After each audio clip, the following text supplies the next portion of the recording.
गुंडागर्दी नहीं चलेगी, गुंडागर्दी नहीं चलेगी, गुंडागर्दी नहीं चलेगी, महराज मलिक मुर्दाबाद, गुंडागर्दी नहीं चलेगी, गुंडागर्दी नहीं चलेगी। इन्होंने रखा है दमदमा महराज मलिक का और उसकी धमकियां वहां पे दे रहे हैं कि हमारा है एमएलए, तुम हो क्या? अच्छा, तुम हो क्या? अच्छा। हम चटनी बना दें। अब जब एमएलए बनने के बाद महराज मलिक तो एमएलए है, हम उसको मानते हैं, वो एमएलए है, वो डोडा बुंजा कॉन्स्टिट्यूंसी का एमएलए है। लेकिन उसके परिवार, उसके रिलेटिव जो लड़के हैं वो बोलते हैं हम एमएलए हैं, हमें कोई क्या करेगा। हमें ऊपर से ऑर्डर है, हमें बोला है कि इनको जान से ही खत्म कर। किसने ऑर्डर दिया? अब ये नहीं पता, ये महराज मलिक ने ऑर्डर दिया होगा, उनका रिलेटिव है, उनका भाई है, उसने दिया होगा ऑर्डर। क्योंकि महराज मलिक ने कहा मैं गरीबों की आवाज़ हूँ, मैं गरीबों की आवाज़ बन गई। उसका फादर कहता है मैंने लड़के को पढ़ाया था, वो हमारी कारी नहीं आया, वो गरीबों की आवाज़ बन गई। लेकिन आपने देखा ये गरीबों की आवाज़ है, गरीबों पर इतना जुल्म हो रहा है और इतना जुल्म करवा रहा है कि कत्ला गर्द शुरू कर दिया। एक चुना हुआ नुमाइंदा जब चुन के सामने आता है तो चुनने के बाद वो लोगों को कुचलने का काम भी करता है, वो लोगों को धकेलने का काम भी करता है। और आप जिस इनकलाब के नारे लगभग 10 महीने पहले सुनते थे, वो इनकलाब अब कहीं ना कहीं लड़ाई और झगड़े की शक्ल में साबित हो रहा है। मैं मौजूद इस वक्त जिला डोडा के एक दूर दराज पहाड़ी इलाके में हूं और इस पहाड़ी इलाके में किस तरह से लोगों को सताया जा रहा है, यह सारी कहानी आप लोगों के सामने रखने जा रहा हूं। जहां बात मजलूमों की जाती थी, जहां बात गरीबों की जाती थी, वहीं अब मजलूमों को कुचलने का काम भी किया जा रहा है, मजलूमों और गरीबों को मारने पीटने का काम भी, और उसके बाद अपने घरों से उनको बेदखल करने का काम भी जोरों और शोरों से किया जा रहा है। ये जनता मेरे साथ है, ये जनता इस वक्त महराज मलिक एमएलए डोडा, उसके खिलाफ नारेबाजी जो है वो कर रही थी। ये एक शख्स मेरे साथ है, हैंडीकैप है, इससे पूरी कहानी समझना चाहूंगा और जानना चाहूंगा कि आखिर ऐसा क्या मामला हुआ कि आज सड़कों पे आना पड़ा, उसके बाद महराज मलिक के खिलाफ आपको नारेबाजी करने पड़ी। ये शख्स मेरे पास है, आप देख रहे होंगे, नजदीक से आप जब देखेंगे तो आपको महसूस होगा हैंडीकैप शख्स है। इसके ऊपर क्या बीतरी हुई वो इनसे जानने की कोशिश करेंगे। ये बताइए, नारेबाजी मैंने यहाँ पे सुनी, महराज मलिक के खिलाफ नारे इस वक्त यहाँ चल रहे हैं, मामला क्या है, क्या बात है, क्या ऐसी वारदात हुई कि आपको महराज मलिक के खिलाफ नारेबाजी करनी पड़ी? महराज मलिक ने हमारे पीछे कम से कम 1.5 साल से लगाए हैं अपने परिवार को। हमारा पीछा करते करते ऐसा मसला हुआ कि हमारी फसल को भी उन्होंने उजाड़ पुजाड़ कर दिया और मार पिटाई भी वहाँ पे हुई। और जहाँ के हमारे चौधरी साहबों की लड़की जो थी उसको रेफर किया था डोडा के लिए, तो हम पे बहुत ही जुल्म वहाँ पे हुआ, ना इंसाफ हुआ। कौन सा इलाका है जिस इलाके में इस वक्त आप रह रहे हैं? नाम क्या इस इलाके? छाछ, जो महराज मलिक का कुंबा है, फैमिली उनकी है, वो तेंदा में रहती है। सुना ये भी है कि जो मेंबर लेजिस्लेटिव असेंबली महराज मलिक है उसकी पैदावारी भी वहीं से है, पैदाइश भी जी जी जी, वहाँ उसके सक्के चाचे रहते हैं, उन्होंने अब हिस्से शिस्से किए हैं, वहाँ पे भी वो भी रहते हैं। और उनके साथ ही जो हमारा हिस्सा है छाछ में, उधर बुजुर्गों की वो बन्ना बुत्ती है, हदबंदियां हैं, तो वो हमारे साथ नाइंसाफी करते हैं और नाजायज ताल्लुकात करते हैं हमारे साथ, यहाँ तक कि उन्होंने जान व माल को भी खतरे में लाया है। अभी भी पता नहीं क्या हो सकता है, कत्ल भी हो सकते हैं वहाँ पे।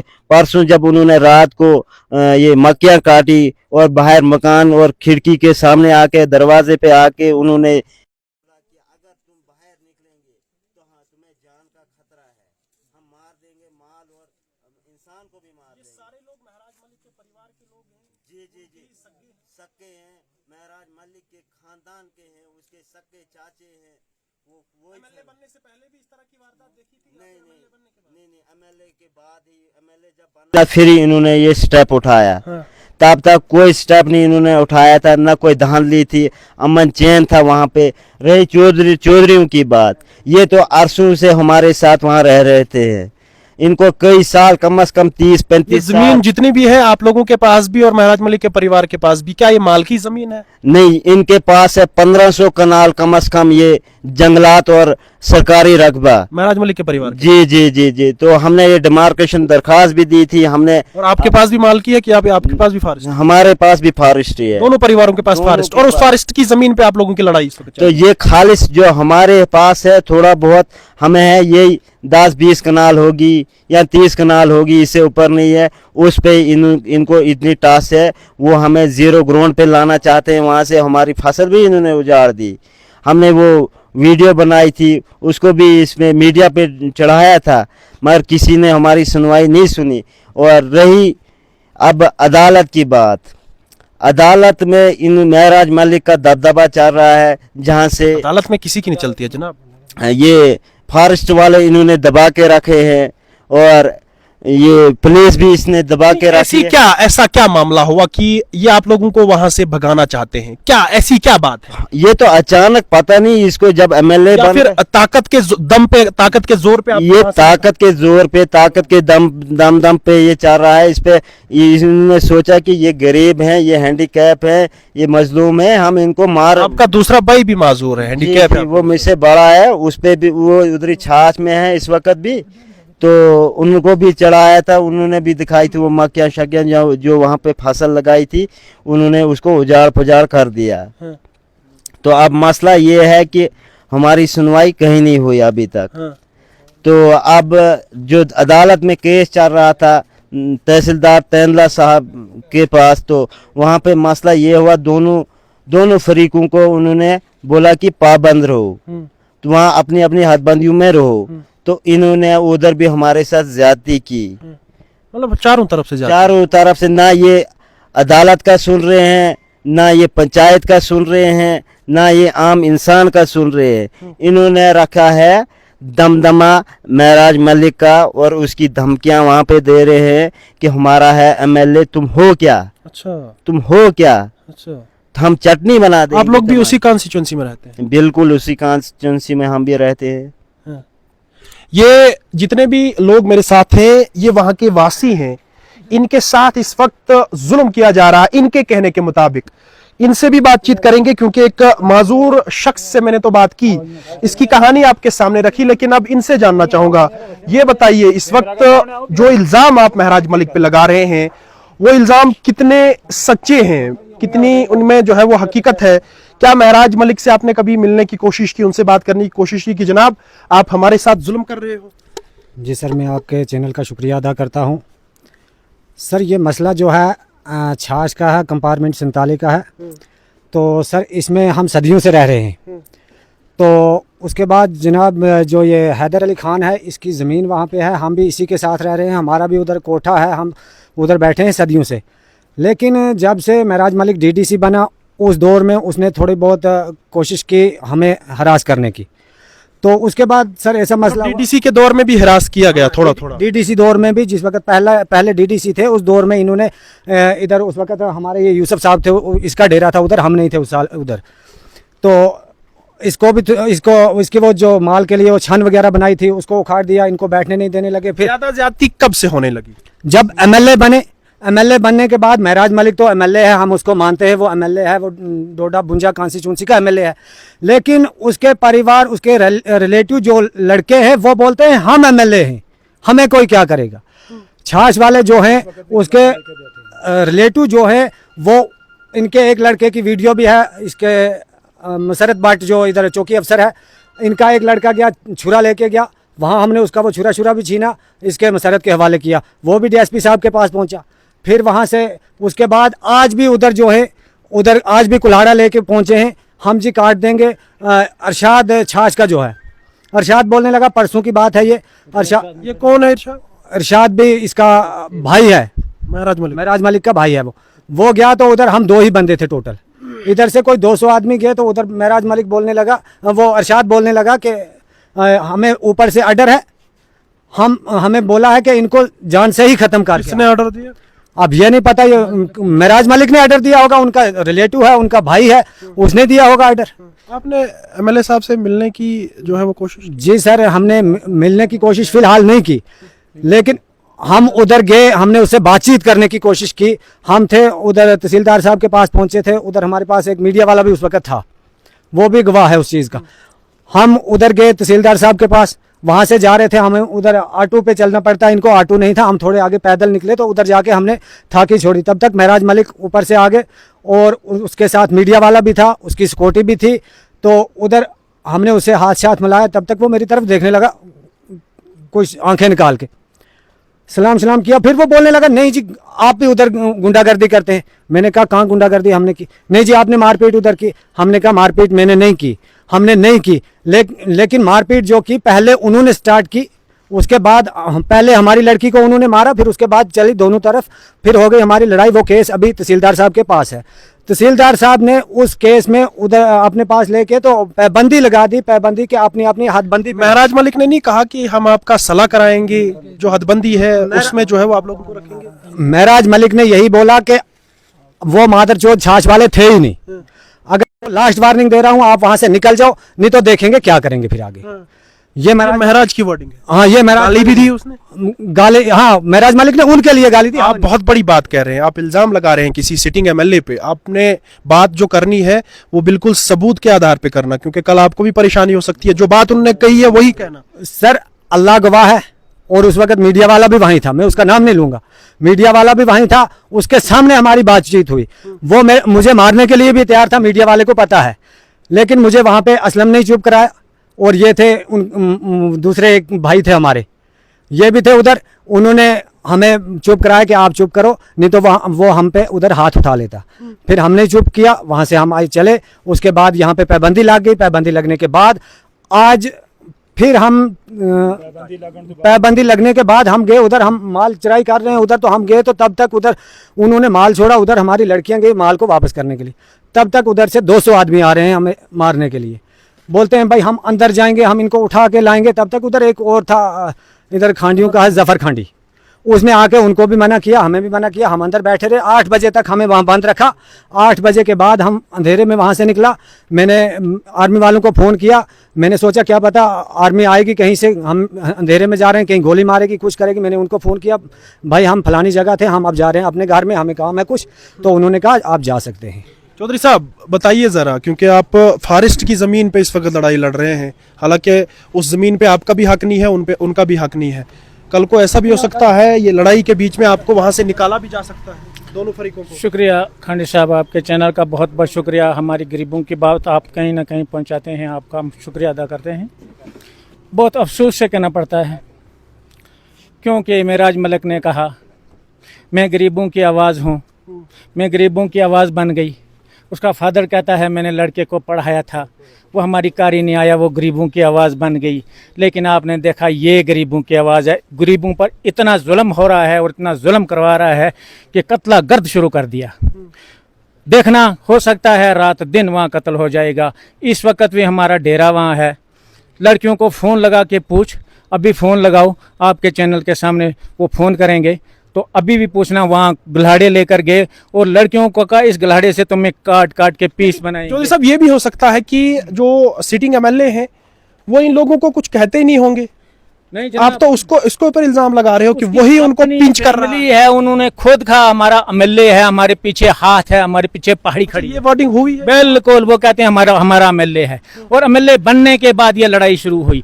1991 में ये इनका फैसला हुआ खानों का और इनका, इसका क्या कहें, इन मलकों का, खानों का और मलकों का 1991 में फैसला हुआ। उस वक्त के कुछ 5 लोग अभी मौजूद हैं। पंचायतनामा बना है, स्टैंपें लगी हैं पंचायतनामे पे। हमने कई दरखास्तें भी दी, कोई सुनाई नहीं हुई।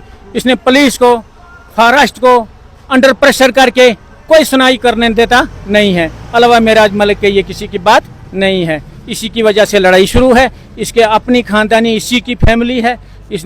उसने आमने सामने हमारे लिए धमकी दी। ये मोहम्मद हुसैन तेंदला में था, मोहम्मद हुसैन को कहने लगा वहाँ से डेरा उठाओ, नहीं तो तुम्हारा हाल बुरा करूँगा। इसने कहा वहाँ लड़ाई की उन्होंने, उसने कहा वो थे ही नहीं, ना तो तुम्हारी वहाँ से लाशें उठती।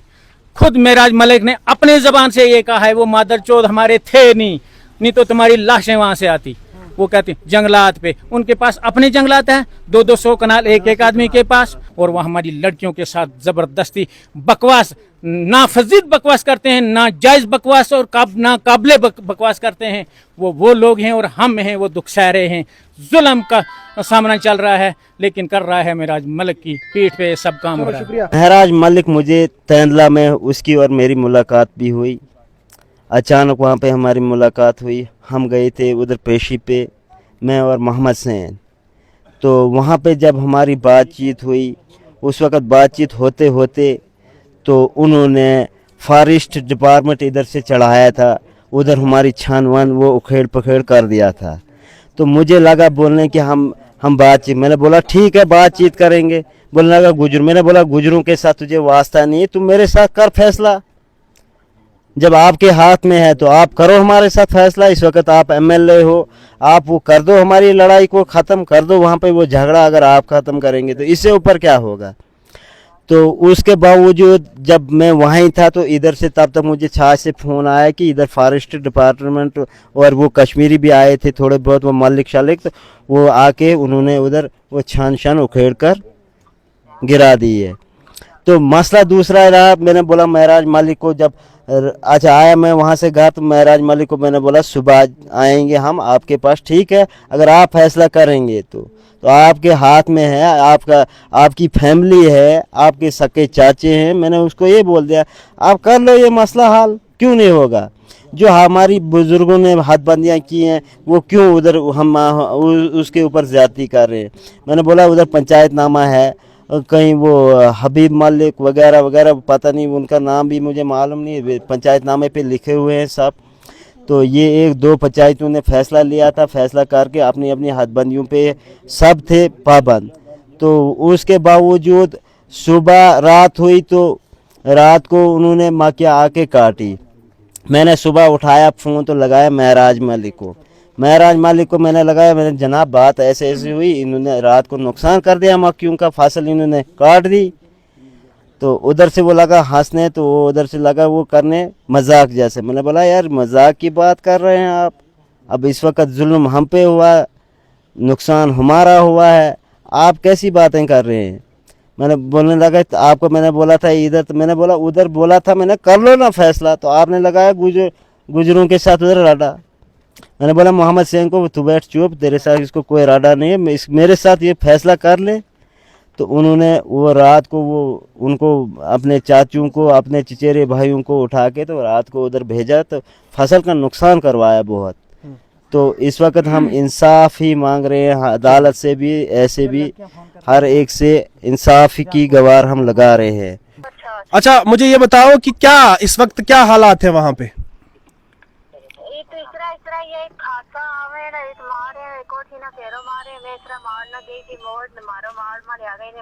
आपको भी जो लड़कियां इस वक्त वहाँ पे हैं, औरतों को तंग किया जाता है वहाँ पे। हाँ। क्या बोलते हैं ये लोग, क्या बोलते हैं आपको।